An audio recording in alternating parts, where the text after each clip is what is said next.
Hello, thanks for joining me. I am on a hike on the Ice Age Trail, or in this case, just off of the Ice Age Trail.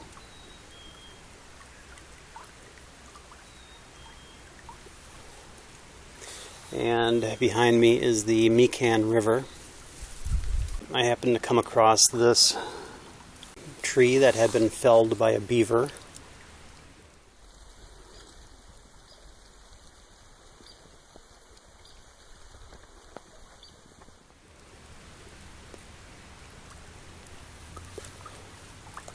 Apparently they had designs of turning this, I guess it would be on that side, the river into a lake here.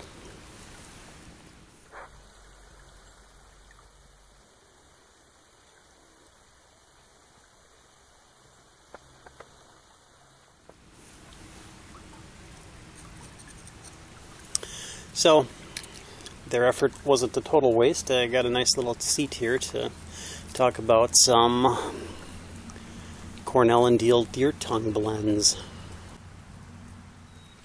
But anyway, I'll give you some scenes of the Ice Age Trail segment here.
The insects are hatching, and the trout, a little farther in, are actually feeding at about 4 rises, picking up some of these insects.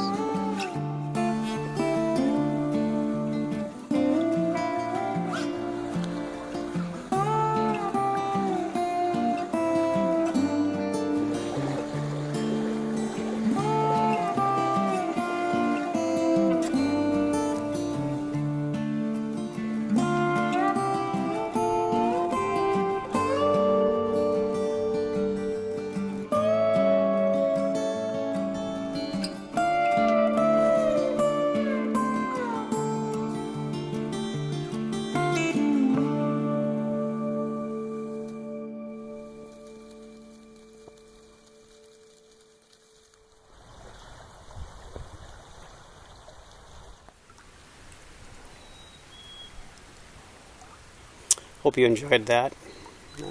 A nice stretch of the trail.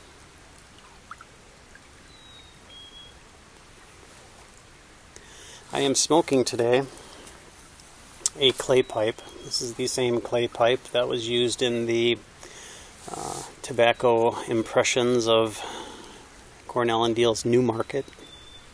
So I thought I would use clay pipes for all 3 of the reviews I'm planning on the deer tongue, the Cornell and Diehl deer tongue blends. So today I'm smoking Engine 382 of Casey Jones fame.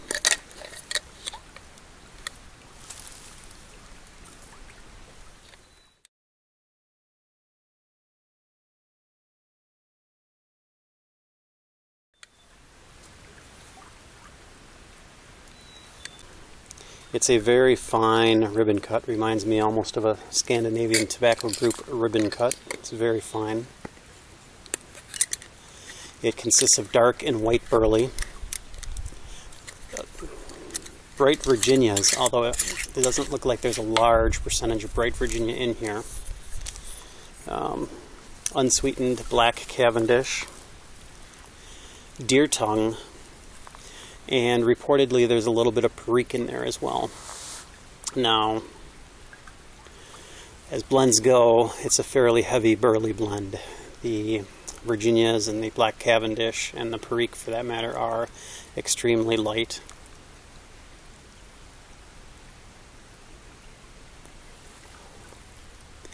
And the amount of deer tongue is relatively small as well. You can see the greenish yellow flecks of the deer tongue in the blend. The aroma is very much burley. You get kind of a molasses chocolate smell about it.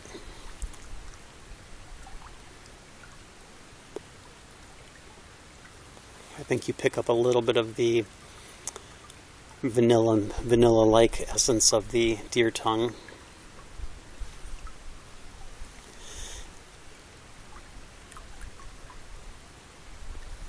Nothing from the black Cavendish.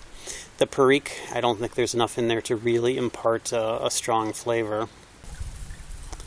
And if you saw my other review of deer tongue, smoke the deer tongue cool. Don't let it get hot or it will get bitter. The tobacco blend itself, as I said, is very much burley. I don't really pick up much in the way of Virginias. And the deer tongue,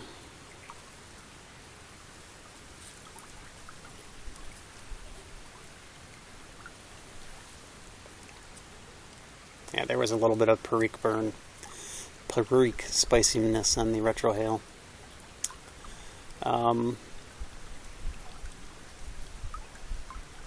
The deer tongue, I think, is very mild in this blend.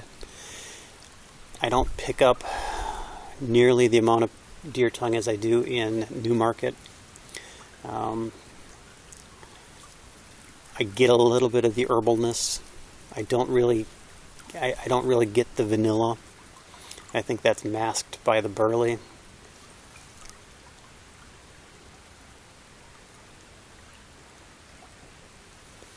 Or it could be blending in with the burley.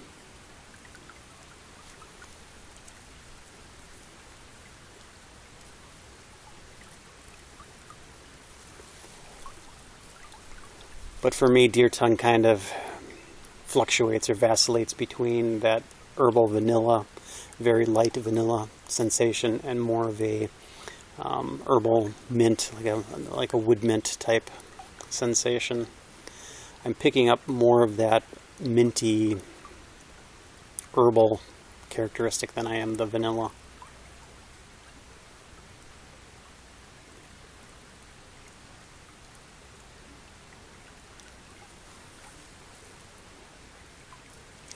And again, keep it cool. Deer tongue, in my opinion, has the ability to turn bitter. So if you keep it cool, you avoid much of that bitterness. Although I think with all of these deer tongue blends that I've had, towards the bottom quarter of the bowl, there certainly is a little bit of bitterness that starts to develop in the background.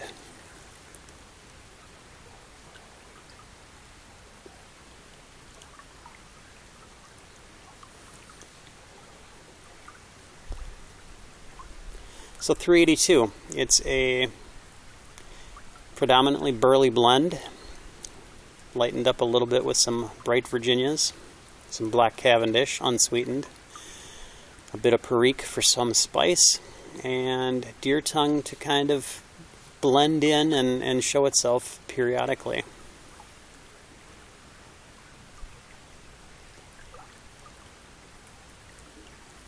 I think if you're looking for a codger blend that's not off the counter, over the counter, Engine 382 is probably pretty close to what I envision a codger blend to be.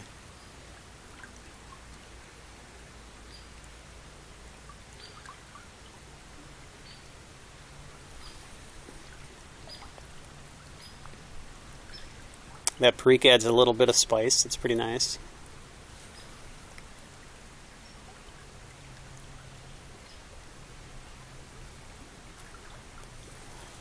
So, not my favorite Burley blend, but by no means my least favorite Burley blend.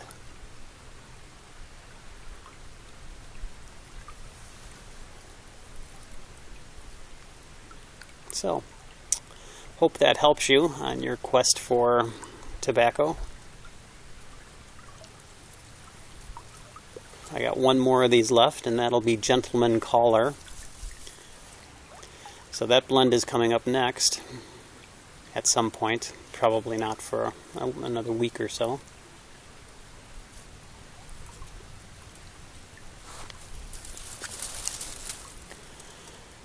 Hope you're getting outside. Hope you're doing well. Take care.